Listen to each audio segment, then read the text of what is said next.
Welcome to Vibrant. నేను మీ శివాని. గుప్పెడంతా మనసు సీరియల్లో దేవయానిగా మెప్పించిన మిర్చి మాధవి అనేక సినిమాలలో కూడా నటించింది. అయితే గుప్పెడంత మనసు సీరియల్ చూస్తేనే విదేశాలకు వెళ్ళిన ఆమె ఇప్పుడు మళ్ళీ తిరిగి వచ్చింది ఇక్కడికి. అయితే గుప్పెడంత మనసు సీరియల్లో మిర్చి మాధవి పోషించిన దేవయాని పాత్రని మరో నటి సంగీత కొండవీటి చేస్తోంది. కాగా ఇటీవల టాలీవుడ్ లో హాట్ టాపిక్ అవుతున్న రాజ్ తరుణ్ ఇష్యూల పైన మాట్లాడి లావణ్యకి చురుకులేసిన మిర్చి మాధవి తన అపార్ట్మెంట్ లో జరుగుతున్న రంగు భాగోతం పైన కూడా ఓపెన్ అయ్యారు.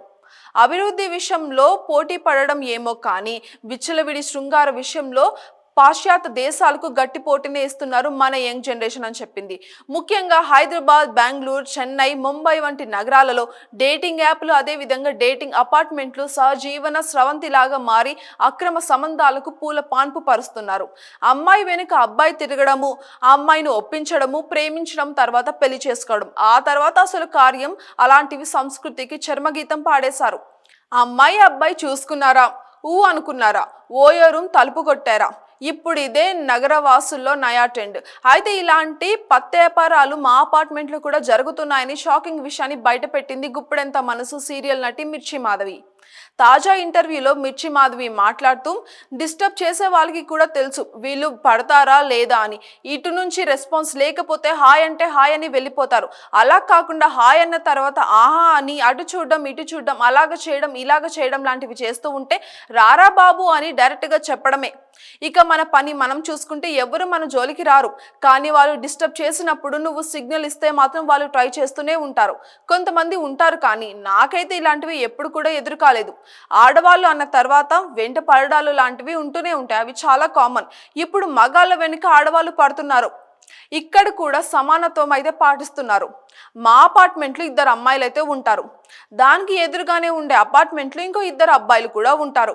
ఇక వీళ్ళంతా కూడా రాత్రి 10 దాటిన తర్వాత కలిసి ఒక చోటికి వెళ్ళిపోయి తెల్లారిన తర్వాత వస్తూ ఉంటారు. ప్రతిరోజు ఇదే తంతు. గత 3-4 నెలలుగా ఇదే జరుగుతూ ఉంది.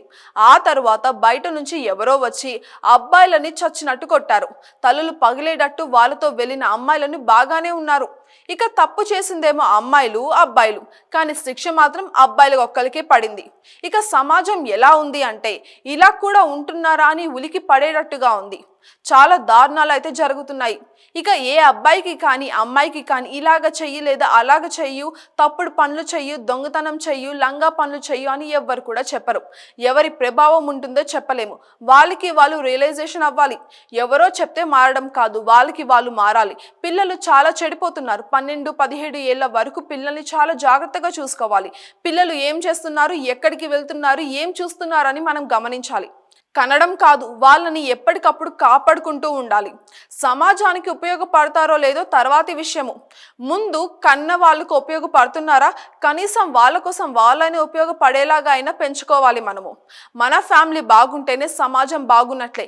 ఎవరికి వాళ్ళు సరిగ్గా ఉంటే ఇలాంటి ఘోరాలు ఎప్పుడు కూడా జరగవు. షార్ట్ కట్లో డబ్బులు సంపాదించాలి, సెక్స్, బాయ్ ఫ్రెండ్, డ్రగ్స్ ఇవన్నీ తాత్కాలికమే అంటూ చెప్పుకొచ్చారు మిర్చి Madhavi. For more updates subscribe to Vibrant.